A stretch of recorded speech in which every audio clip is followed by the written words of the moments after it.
Big boss హౌస్‌లో మూడో వారానికి సంబంధించిన కెప్టెన్సీ టాస్క్ జరుగుతుంది. ఈ టాస్క్‌లో భాగంగా హౌస్‌లో ఉన్న కంటెస్టెంట్స్ అందరినీ కూడా గార్డెన్ ఏరియాలో నుంచోమన్నాడు బిగ్ బాస్.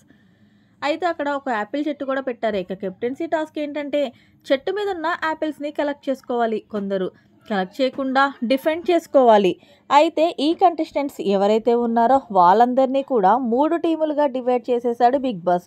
ఇక రెడ్ టీమ్‌లో అయితే కళ్యాణ్, పవన్, రాము రాథోడ్, భరణి, హరీష్, ఇక బ్లూ టీంలోని సుమన్ శెట్టి, తనుజ, సంజన, ప్రియా, ఇమాన్యుయల్. ఇక బ్లాక్ టీంలో ఫ్లోరా, శ్రీజ, రీతు. మొత్తానికి 3 టీమ్స్ మధ్యన మొత్తం ఫ్రెండ్స్ అనుకున్న వాళ్ళు కూడా విడగొట్టేసి ఒక్కొక్క టీంలో ఒక్కొక్కరిని చేసి మరింత కంటెంట్ కోసం బిగ్ బాస్ భలే క్రియేట్ చేశాడనుకోండి.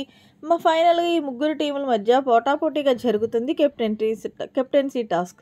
చివర్లో ఈ ముగ్గురు టీంల నుంచి ఒక టీం అవుట్ అయిపోయింది. ఫైనల్గా 2 టీమ్స్ అనేవి ఉంటాయి. ఈ 2 టీమ్స్లో ఎవరు కెప్టెన్సీ కంటెండర్గా వెళ్తారనేది గెస్ చేసి కామెంట్ రూపంలో తెలియచేయండి. మరిన్ని లేటెస్ట్ అప్డేట్స్ కోసం మన ఛానల్ సబ్స్క్రైబ్ చేసుకోండి. Thanks for watching. Bye. Have a nice day.